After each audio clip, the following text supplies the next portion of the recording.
Back to Sunrise Daily here, where we're being joined by the APC Senatorial candidate in Benue State, Mr. Daniel Onje. Thank you for joining us. Thank you. Mr. Onje is of the APC. We reached out to the Senator Mark camp, and they promised they will be here, so we're hoping that before we're done, they would have come into the studio. But Len, thank you, Mr. Onje. Thank you so much. You're welcome.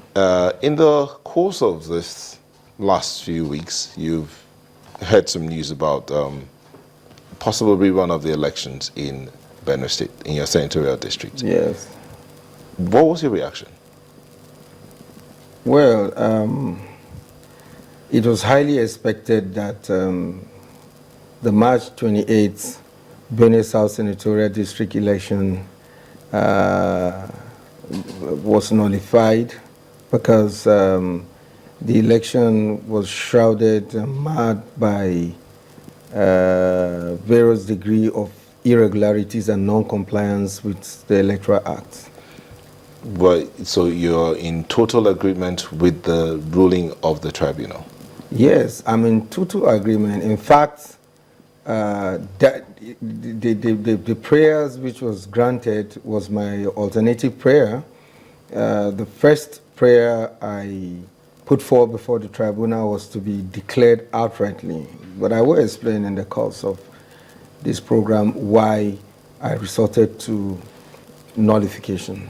Otherwise, by now, I would have been declared.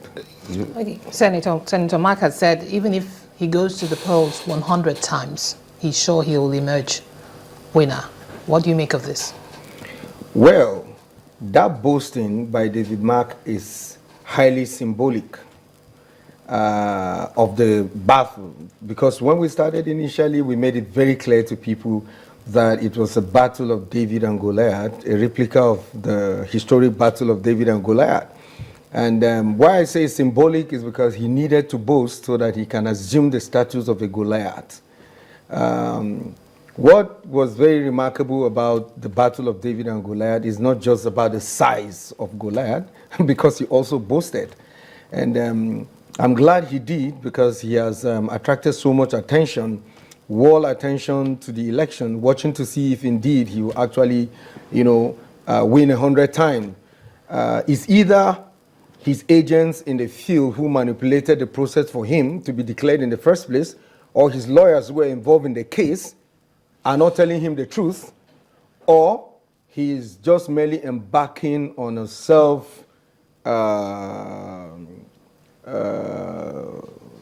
consolidation, trying to console himself, self-consolation, to console himself. That is what I feel he's doing, because if he knows the actual thing that took place in the field, he will agree with me clearly that I won the elections. What's the actual thing that took place in the field? Well, you see, I scored over 51,000 votes, and according to them, they claim they scored about over 90,000 votes, with a difference of 40,000 votes. But thank God for the introduction of the card reader. When we got a certified true copy of the card reader information, on the surface, while they claim 166,000 people were accredited, including both those whose fingerprints were authenticated and captured and those rejected. The card reader showed clearly on the surface that only 146,000 eligible voters were accredited, including those whose fingerprints were captured and those that were rejected. So on the surface, clearly you see there's a difference of about 21,000 ghost voters. And also, to bring to your mind quickly, these ghost voters definitely would have increased the number of accreditation in the various polling units, and it is not expected to come from one polling unit, because one polling unit couldn't have produced 20,000 voters. A ward couldn't have produced that. these 20,000 ghost voters cut across the entire 9 local government, the polling units in the entire 9 local government. So where these voters, it has a multiplier effect. Where these ghost voters are involved, there is over-accreditation. Okay, And but naturally, in such situations, the election is vitiated and should be nullified. So what actually happened, you know, the rigging, the irregularities and non-compliance was widespread. Because it was widespread, the more we try to call for the cancellation of polling units where this occur, while they concocted figures for themselves, they also allocated little or pockets of votes to me, so that it became practically impossible to call for cancellation without affecting my result.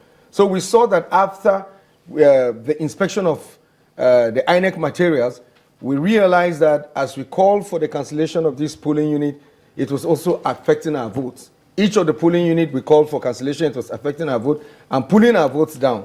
That was why we resorted to our second prayer, or alternative prayer, of nullification. Okay, your concern here now is not the 166,000 votes. Your concern is about that 20,000 votes. But let's look at that 140,000. No, let's look at the about not exactly. Not the 20. I mentioned that these 20,000 ghost voters. For instance, across. if one of the 20,000 ghost voters affect a particular polling unit, we have an average of 400 voters. It means 400 votes will have been cancelled. So imagine one vote that is causing over-accreditation is cancelling an average of 400 votes. So imagine what damage 20,000 can do. Mr. Onje. So it will be well over the 40,000, the 60,000. Of the 140 but just to give you this information, we went further to ask INEC to give us the statistics of how many voters were actually captured, whose fingerprints were captured and those rejected. Because it is on the basis or premise on the rejection that you should use the incident form for manual accreditation. So we saw that 87,000 voters were the ones that were genuinely captured. And everywhere that I won, card readers were used and they worked optimally. Apart from that, elections were done in compliance with the Electoral Act. But virtually everywhere Senator David Mark claimed that he won, the voters' cards were discarded. They elected on their own to abandon them, when in actual sense, the voters, they elected on their own to abandon the card readers, when in actual sense, the card reader worked optimally in Benue South.